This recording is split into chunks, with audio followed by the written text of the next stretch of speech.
about today is your financial director, financial manager, financial controller. And I hear you already talking into the microphone or into the phone or into the radio and saying, I don't have any of that. Well, that's why you might need someone like Daniel Bamper, because he provides a financial director model into your business so you don't have to employ somebody full time, hence a fractional CFO. We'll get in under that as well. We use it ourselves. It's a great model. If you're not fully sure in terms of, maybe you might be scared and taking on somebody full time because it's a big commitment in terms of wage structure, and if you get it wrong, it could go terribly wrong.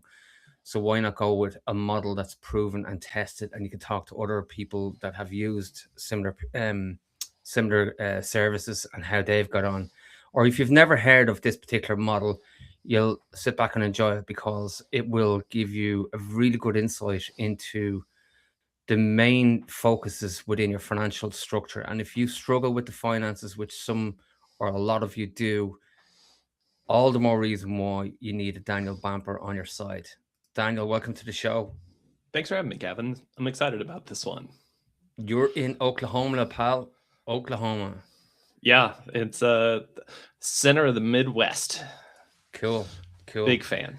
I would have said happy St. Paddy's Day, but we're the day after St. Paddy's Day in the recording of this. Tell me, how did you get involved with the construction sector? Your personal story. So, originally, I didn't have a start in the construction sector. You mentioned that I have a martial arts background, and that's true. I got my start in business about 11 years ago with my martial arts school. And the one thing that we found really frustrating is that our CPA and our accountants, our bookkeepers, they never really did more than send us the reports and file our taxes at the end of the year. We would ask questions. We would say how, or even just ask, how do we use our finances to guide our next steps? And it was really frustrating that we never got an answer aside from it's all there in the reports and pay more taxes. So none of these things are really great if you think about it from a business ownership perspective. And so I learned how to go do all that for myself. Took some classes, read some textbooks, and made it all happen to the point where I ended up opening a side hustle just as a bookkeeper. And my first couple of clients were in the construction industry. One was a restoration company that did reconstruction. The other was an HVAC company that focused a lot on the construction side. And I do their books, clean them up, get them ready to go. And when they would say, what do I need to know about these reports? I would sit down and say, well, I think your cost of materials is a little high. Your marketing expense is really low. Are you starting to see some of these things inside of your business? Is cash flow feeling tight? And they went, holy, how did you know all of that? Right? I can see that. Yeah. And from there, I just started asking more questions and digging into it and picking apart their processes, their operations, their systems. And it came down to, hey, we're actually doing a whole on advisory offer now. It's not just doing the books. It's helping them with strategy. It's helping them with cash flow. It's helping them with team management even. And between all of these three things, we started seeing some insane results. I helped my HVAC client lower his tax bill by $80,000 because he had the information ahead of time and understood what it meant. Yes. And we knew enough to send him to a tax pro and say, hey, throughout the year, help us manage this. With my restoration client, we got him crystal clear on how many jobs he had to close every week to hit his goals. And when we took the finance side out of it and said, no, just go close 7 jobs a week, make sure they're all about this price range, and you'll get exactly where you want to be. And he kind of gamified it from there. He took it in to say, well, what if I do 10 this week? What if I do 11 this week? And before we knew it, at the end of the year, he tripled his revenue. Yeah. Yeah. Yeah. I totally resonate with that story in terms of we just don't probably spend enough time on the numbers in the small to medium enterprise sector. It's interesting to hear when you come in from a sort of a fresh pair of eyes look, how you can kind of see that it's an obvious thing, but it's not that obvious to the business owner. It is. And the thing that I always find a little frustrating, because I remember being this business owner and still find myself being this business owner as my martial arts school continues to grow and we get new problems. Hmm. Um, it's it's frustrating when sometimes you feel like you have to figure it out on your own. Yeah. Or especially, I was lucky enough to have a couple of business partners and a team to lean on, as we've grown over the years. But some of these guys, when they start, they're starting with just them in their truck, Yeah. and they're driving around to all these different sites, these different homes, and they're just getting the work done, and all they're focused on is getting the work done, getting the work done. And there's Hmm. that hustle mentality. Yeah. Yeah. And when they get to the point where it's like, man, I need to bring on a second guy or a helper, they bring somebody on, train them up. Now they have two crews, and they Yeah. kind of rinse and repeat that process to get three. And next Yeah. thing you know, they're doing $2 million a year in business, operating like they're three guys in three trucks. It's like, no, no, no, we got to restructure a little bit Yeah. because your business ain't the same anymore. The same solutions that got you here aren't the solutions that get you to the next phase. Yeah. And I'm interested to find out, have the clients been recommending you then to other clients? Say, hey, look, we've used Dan and he's done this for us. Maybe you should give him a call. We're getting there. And the one thing that my clients are always concerned about is like, well, I love recommending you and helping. I also want to make sure you don't forget about me because you're kind of essential to what we do. I'm Yeah. like, don't worry, I'm always gonna have time for you. Especially with some of my first clients that really helped me get off the ground. Yeah, and I noticed that as well. That's there seems the kinds of it's not that they don't want other people to succeed. It's just this kind of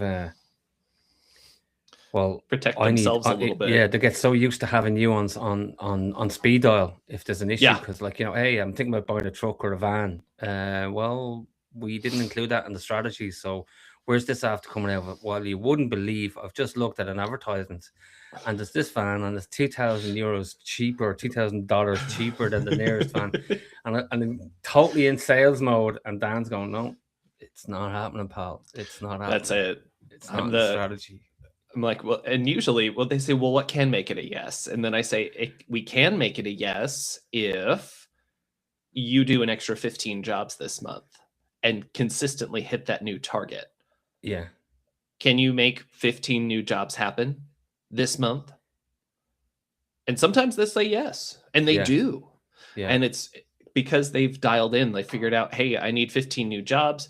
I need this many more clients, estimates, and leads. My leads cost this much money. Let's pump Mhm. this much money into advertising. And all of a sudden, like when they have that clarity and true understanding of their numbers, they Yeah. understand how their business can become a money printing machine. Well, you bring up an interesting topic there, which is the marketing side of things. And a lot of the guys do struggle with the marketing side of things. It's not Yeah. that they can't get jobs, because there's probably more work out there than there is people, but the right jobs and in the right area, doing the right thing, and not being asked to do some stupid stuff. Yeah. Do you have a model in mind in terms of percentage turnover or revenue versus marketing spend? Oh, yeah, absolutely. Usually, the first thing that I tell my clients is you have to know three, maybe four numbers for your marketing to see if you need to get a new marketing company or not. Because usually a lot of these Okay. guys will bring somebody in house or outsource it. And the first thing that I always tell them is how much does it cost you to get a lead? Yeah. How much does it cost? And of those leads, how many of them turn into estimates? Yeah. And when those estimates come into play, how many of them convert over into clients? Yeah. And by the time everything is said and done, then how much is it costing you to get a new client? Yeah.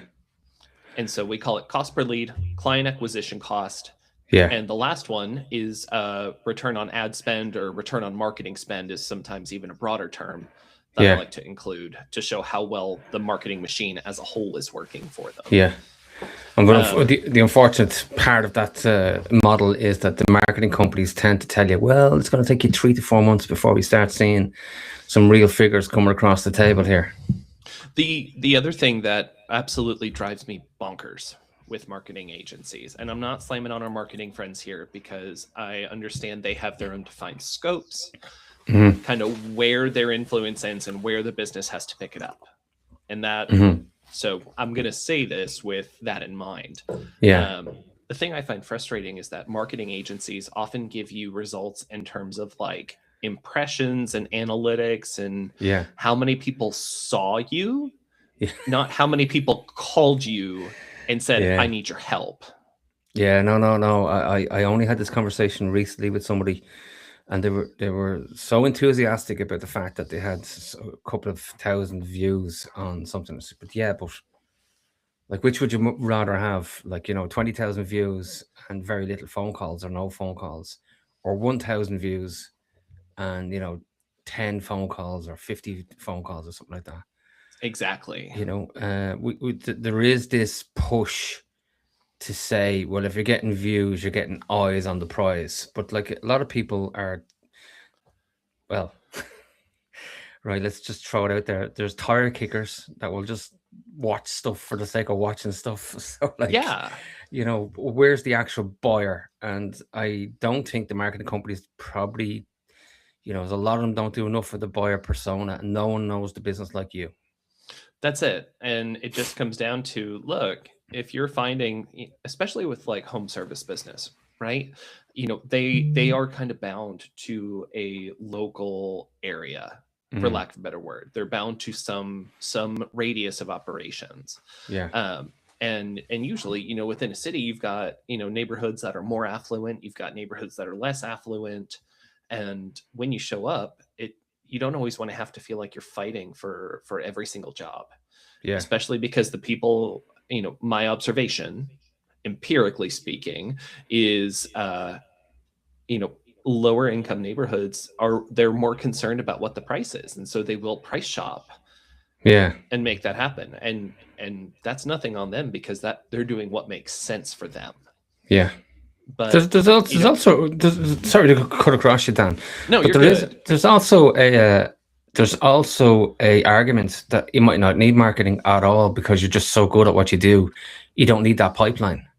Exactly. And marketing doesn't just come in the form of advertising. Marketing comes in the form of networking. Marketing comes in the form of referrals. Marketing comes in the form of, organic Google traffic. Yeah. And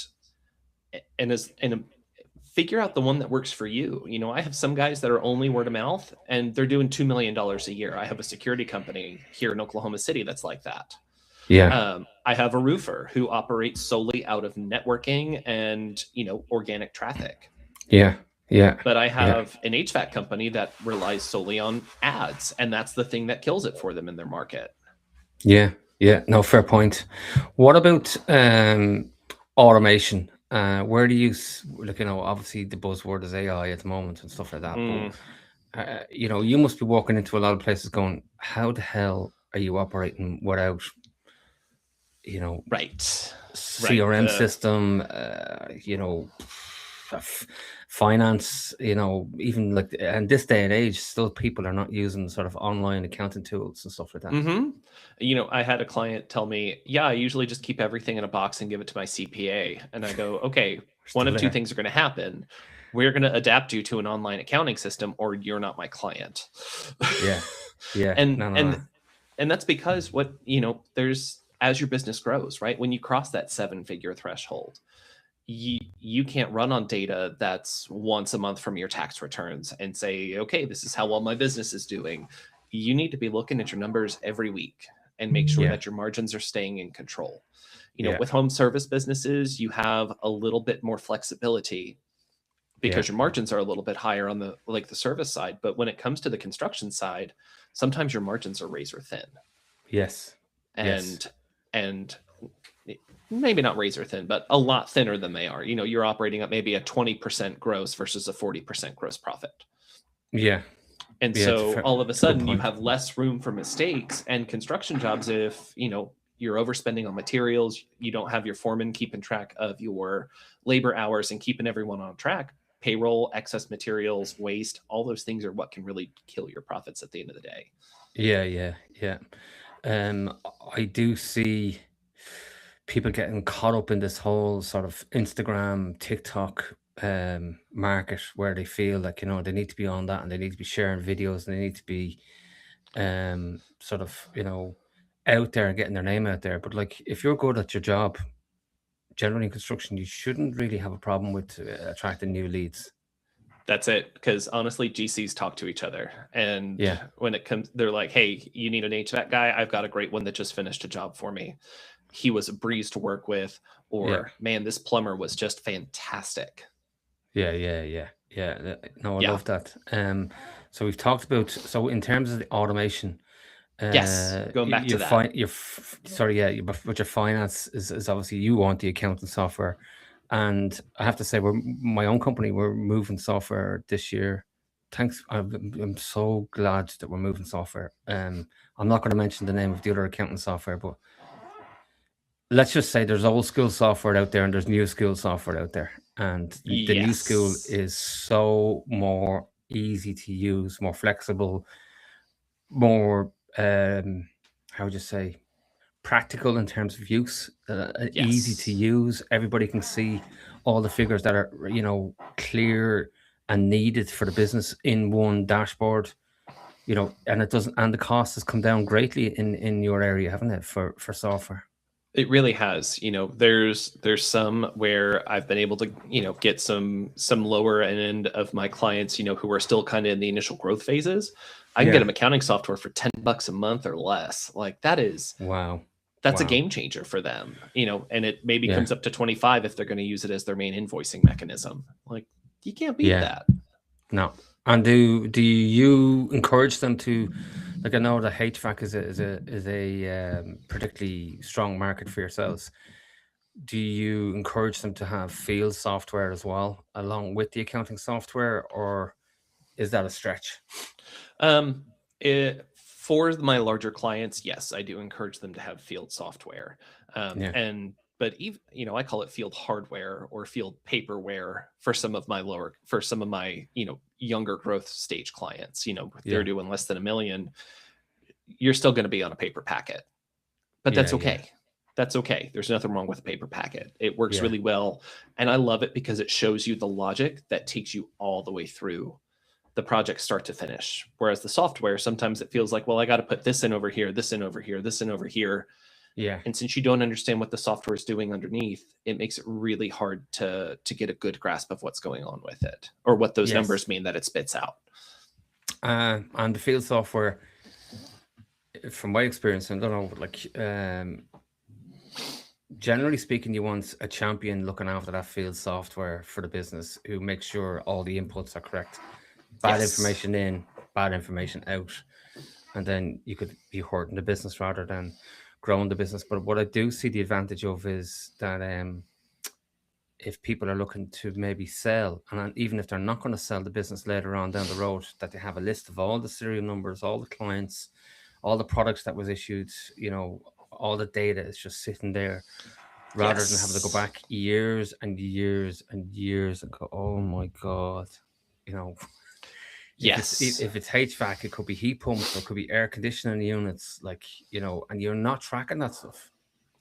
And this is kind of a rabbit hole I've been digging myself down lately. Like, what does warranty side of things look like? Yeah. And tracking all of that. Yeah. This got me thinking because I've started picking up a couple roofers as clients lately. And I'm finding that they're going out and saying, well, yeah, you've got a 10-year warranty on your shingles. They're not accounting for any of those things that have to fix, get replaced, materials, track vendor credits, and say, no, okay, vendor, you told me I have a 10-year warranty. Your material busted after 5. Yeah.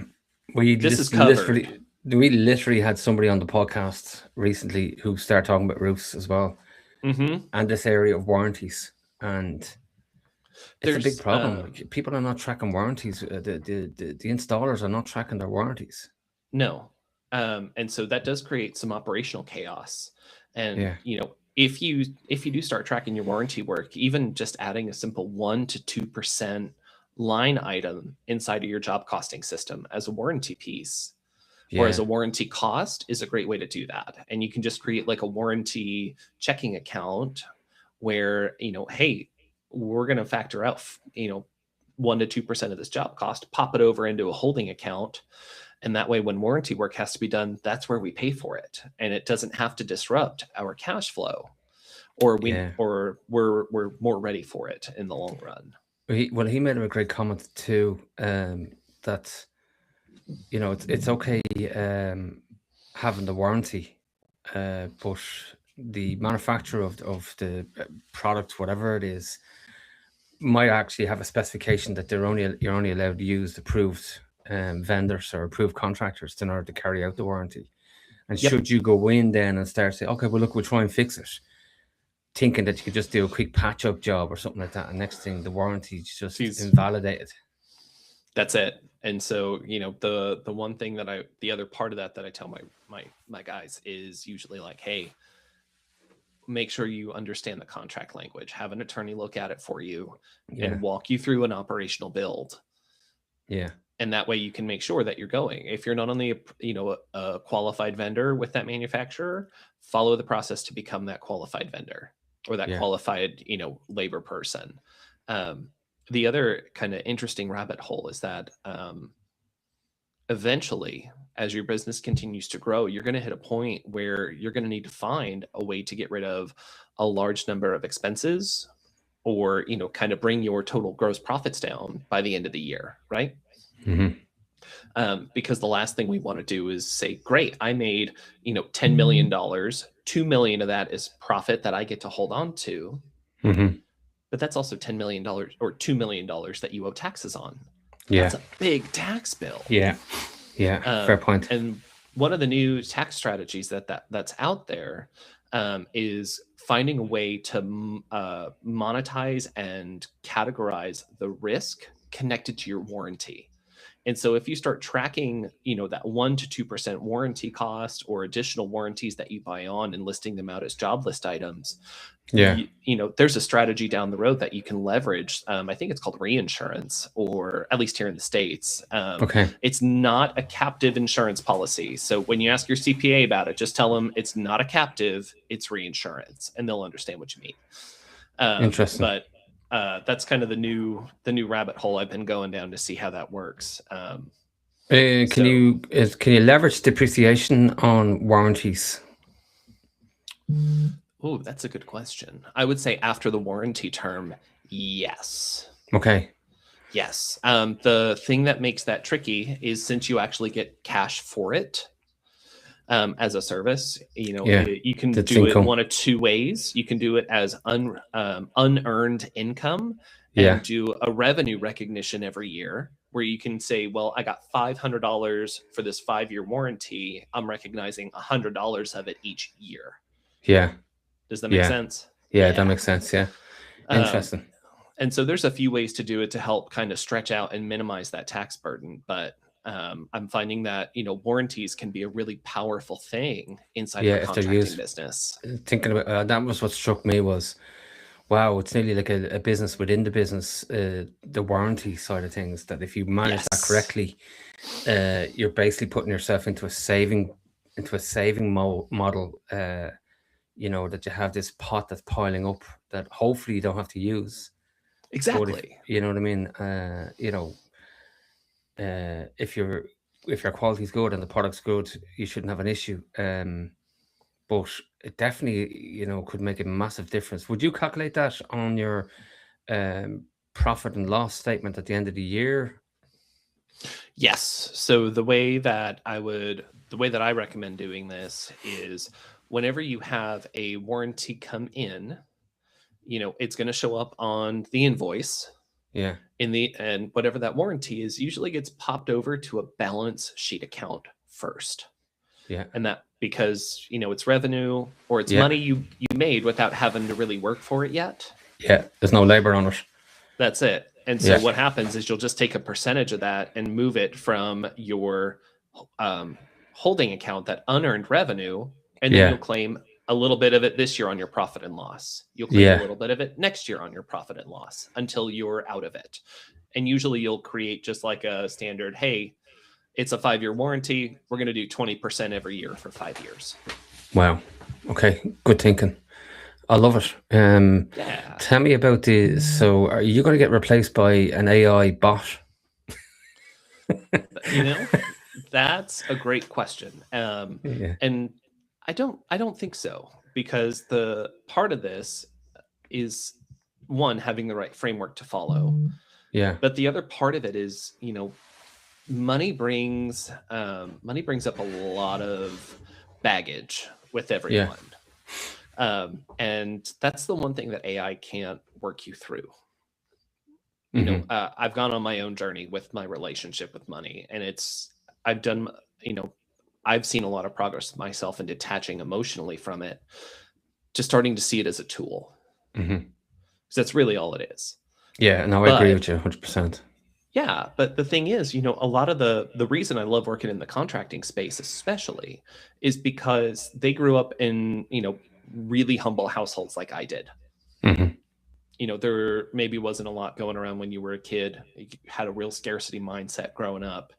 And business is the best way to break generational poverty, in my opinion. Mm-hmm. I agree.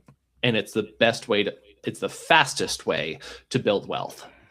Yes. Yeah. And so as you go and start to have more money in hand, you're going to find some of your old scarcity habits kicking in. And then all of a sudden, instead of paying a CPA $5,000 to save you $100,000 over the next 5 years, you're going to put $30,000 into a carpet bag and stash it out in a cabin in the rural part of the state. Not at all pointing at one of my clients. Yeah. No, but I think the word efficiency is what where I see it. It's going to make you 80% more efficient, but you need 20% of the human behavioral dynamic. Yes. To put the right information in and to look at things from a strategic point of view. Like the AI is only as strategic as the person putting the information into it, and then that's it. There's so many other factors.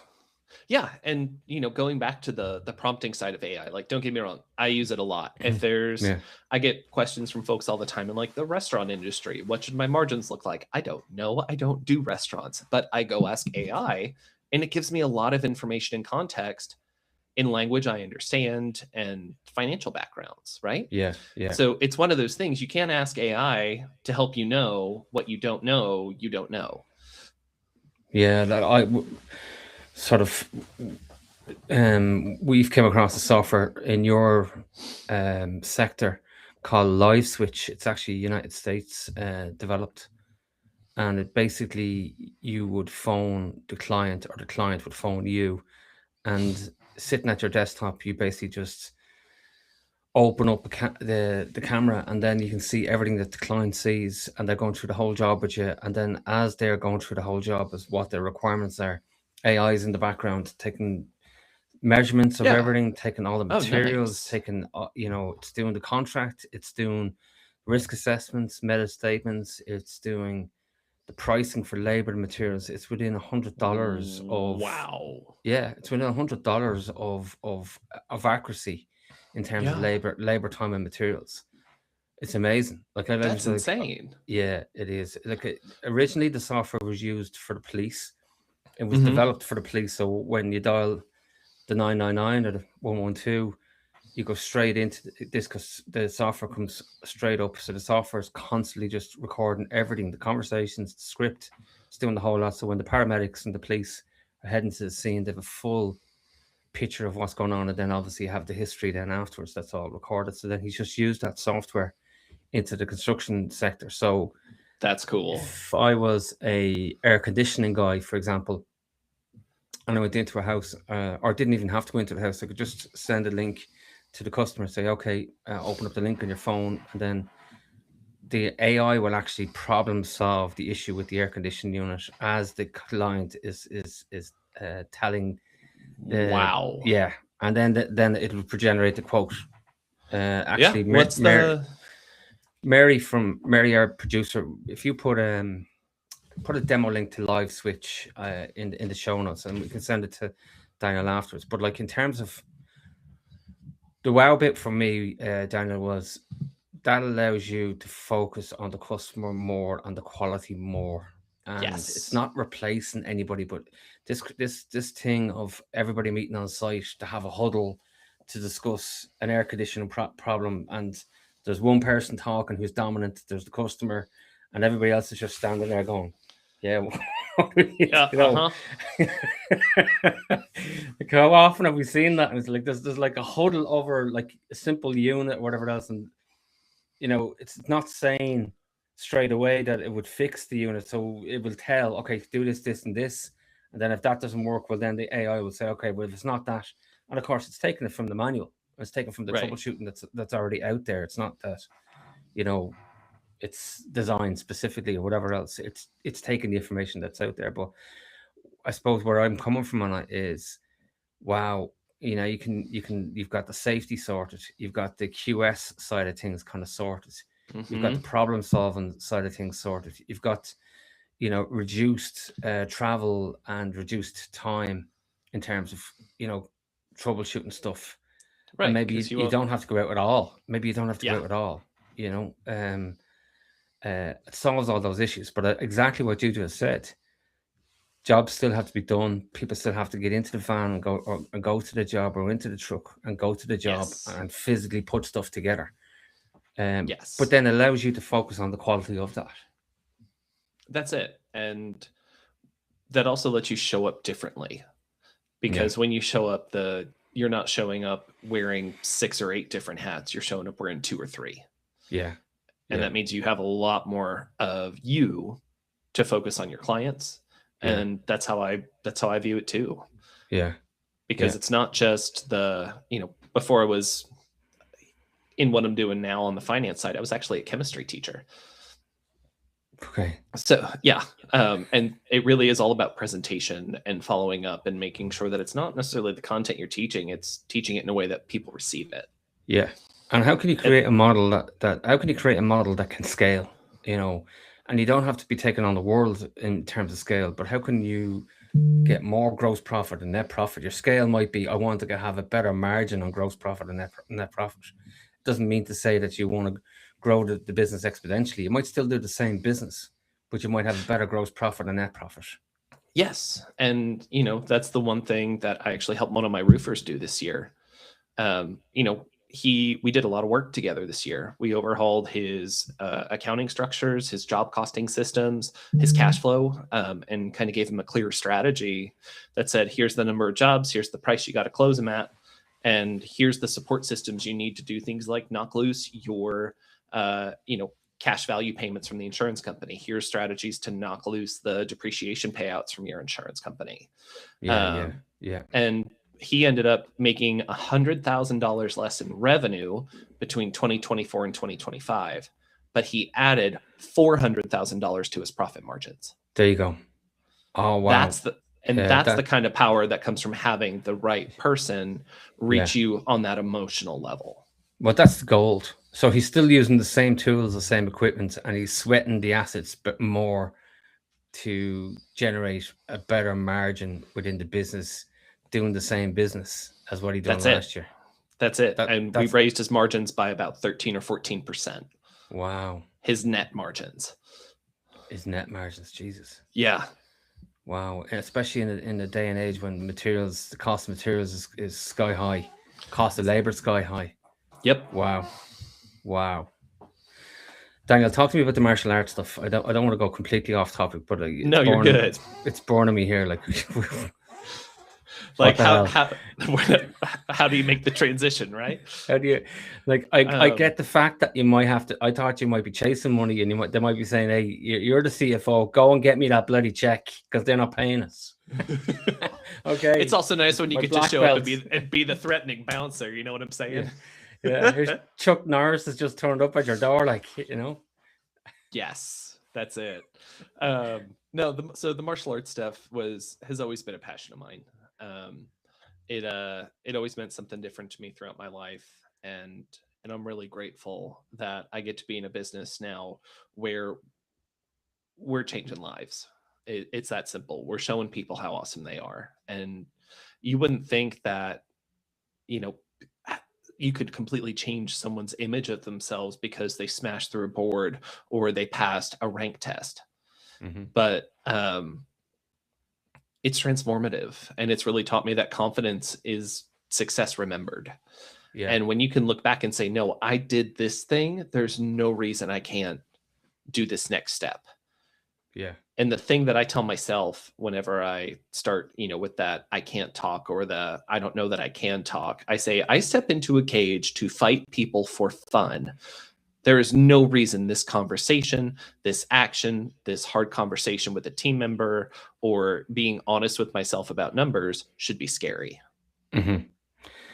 And give me an analogy of where business and martial arts kind of complement each other. Business, you only get results in business when you focus on the right little things every day and you stay consistent. And that can mean, hey, if your marketing strategy is a weekly email system, you show up every week for your email system and you Mm-hmm. have that discipline. Or Yeah. you always follow the same protocol in the right order to make sure that you're giving your clients the same consistent experience, whether it's you or the new journeyman you've just hired show up to give to fix their problem, right? Yeah. And martial arts is that exact same way. You can't just walk in and go, well, I came to class this week, that's great. Mm-hmm. No, there's time you have to invest every day. It's like going to the gym. Yeah. You don't Yeah. just go once and say I'm fit and buff. Like, Yeah. no, it's a process that happens over years, and that growth is slow, but it's consistent, measurable, and can completely change your life in 6 months or less. I'm going to throw another angle on that, if you don't mind, Dan. And Please. thanks for sharing that, because that actually does resonate with me. So, personal story then. Would have done Shotokan karate as a kid. Love Shotokan. Yeah, and I found it really enjoyable. But because being a kid, you're doing soccer, you're doing all these other sports and whatever else, and one of them had to go because literally, um, Yeah. my mother was running out of fuel in the car. Yeah. Yes. Yes. So karate went by the wayside, but I picked it back up later on in life when I was in the early 20s, and really enjoyed it. And I was working. It was a friend of mine had a black belt, so we used to go training, and we had a sensei in Dublin City, and he used to love just training us, just the two of us in the mornings before we went to work. And yeah. what struck me was how easy it was as a kid and how harder it was picking it back up later on, so that all of the biases in your head had all developed and matured into your being. So, your hand has to go this way, and your ankle needs to go, and your plant and your foot needs to go.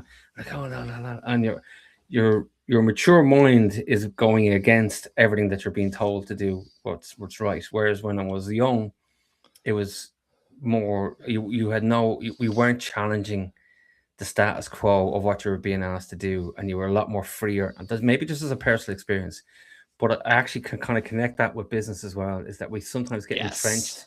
entrenched, in who we are, and rigid, and kind of like, no, no, no, this is the way I've look at this. Sorry, I'm turning over a couple of million a year, like I must be doing something right.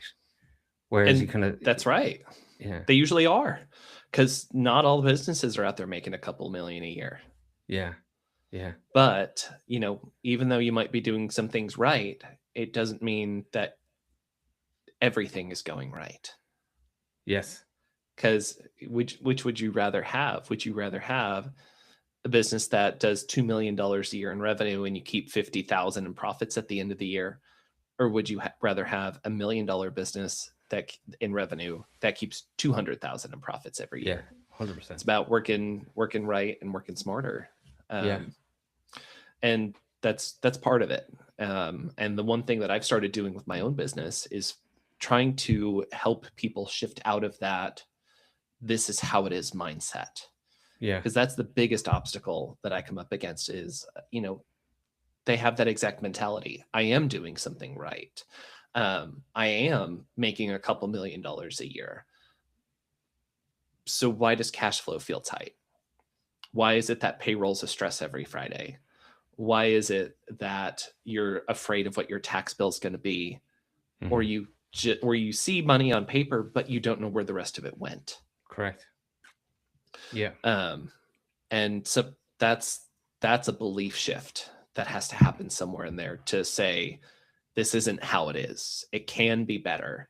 You can make the same amount of money and keep an extra $400,000 for yourself at the end of the year. You just got to have the right systems and the right frameworks and the right support people behind you. Perfect. Well said. Well said. I'm going to throw a few curveballs at you because we're heading to that time of the show. Bring them. Bring them on. Favorite book and why? Oh, that's a good. The one I've been reading lately has really hit something with me. It's a book called Range, and I think it's by a guy named David Epstein. Not that set of Epsteins, but a different one. Thanks for clarifying that, Daniel. Yeah. Gotta, I'm here in the States, so we got to make sure we keep on brand, right? Yeah. By the way, he's yours. He's not mine. He's not ours. Just clarifying. We didn't produce that guy. But somebody did. Right. No, I love the book Range because Range. It's a series of case studies about how having a really broad skill set and bringing things with you along the way through however many different incarnations always brings so many benefits. That's something that resonates with me because, I told you I was a chemistry teacher. Yeah. I ended up being a college professor, getting my PhD. And then I ran the nuclear waste programs for the federal government for about 4 years and still do that as a side hustle. Okay. Why not? Yeah. Right. It's like, well, a lot of what I've learned about metrics, data, program management, all of that came from my nuclear career. And I bring that into the trades side of the world. Brilliant. I love it.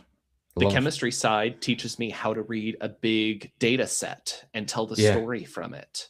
Yeah. And that's all your money is in business, is a giant data set with a story. Yeah, it's an analytics, Well done. Yeah, and teaching brings, you make hard things easy. And when I'm seeing that everything I've done so far in my own career has really prepared me better to do what I'm doing now. I love the book Range. So it's basically you've created your own ecosystem. That's everything's feeding into the same language, into the same pot. It's just from a different perspective. Right. I love it. Knowing what you know now, Daniel Bamper, what would you do different in life? I'd trust myself a little bit more. Okay. A lot of times growing up, you'd hear things like, well, no, you don't do that. That didn't work for me. Yeah. So it won't work for you. I'm like, no, it will. But I have questions. Yeah. Why didn't it work for you? What did you learn? What was the big lesson? What did you do differently that made it work? Or what was the thing you knew that said it's time to call it quits? Yeah. And a lot of that does come down to trusting myself, because leaving a high 6-figure career to go start your own business because you're tired of dealing with management, it's terrifying, to be honest with you, and that takes a lot of trust in yourself. Yeah, but you only have this one stab at it. You know what I mean? You're not going to be around for too long. That's it. In the overall calculations of things, it's not that big a risk. No, it's not, and that's the way I look at it. I'm like, hey, if this thing goes under, it's going to cost me $75,000. That'll hurt for a year. Yeah, but it'll be okay. We'll figure something else out. We'll learn some lessons and reinvent it. Go. That'll be your PhD in entrepreneurship. That's it. And honestly, probably can write a couple of those, but we're working on it. I love the website, as I said to you before. Thank you. Just coming back to it here, blackbeltledgers.com. Anything and everything got to do with a chief financial officer within your business. So, if you are out there and you got a successful business on paper, it may not be that successful when you do the figures in the right way or have it managed in the right way, or it might be exceptional. How do you build on it and how do you scale it? Daniel, I really enjoyed the conversation. If Me people too, want to get in Gavin. touch with you, how would they do that? There's a form they can fill out on my website, blackbeltledgers.com. You can also find me on Instagram and Facebook. Just search Black Belt Ledgers, and I'm the one that comes up.